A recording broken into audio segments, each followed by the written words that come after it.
Happy Friday to you. You've heard from Pastor Bart a couple of times this week, and tomorrow you'll hear from him again, and next week you're going to hear from Pastor Josh and Pastor Ethan. I'm not running out of things to say, but those guys also have some things to say, and I'd really like you to hear from them in these morning meditations. For today, though, I'd like to read a couple of verses from Isaiah chapter 63. We're familiar with chapter 53, the narrative about the suffering servant. But I ran across a couple of verses in this chapter, Isaiah 63, that were of great blessing to me. I will recount the steadfast love of the Lord, the praises of the Lord, according to all that the Lord has granted us, and the great goodness to the house of Israel that he has granted them according to his compassion, according to the abundance of his steadfast love.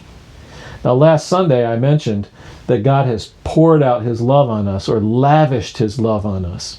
That's his nature. That's his character. It says it here in the Old Testament, according to the abundance of his steadfast love. Now, in verse 9 of this chapter, it says something very interesting in light of that. In all their affliction, he was afflicted. Did you get that? In all of their affliction, he was afflicted. See, here's the thing. When you love somebody, you feel their affliction. When they're afflicted, you're afflicted. Now, I don't know whether it's occurred to you or not, but this parentheses that we've been on, being away from church, this situation that we've been going through in our culture, it's been an affliction. It's been troubling. It's been hard. And let me remind you that God is afflicted in our affliction. He's not aloof, watching us and saying, "Come on, you guys, grow up." No. Because of the abundance of his steadfast love, in our affliction, he's afflicted.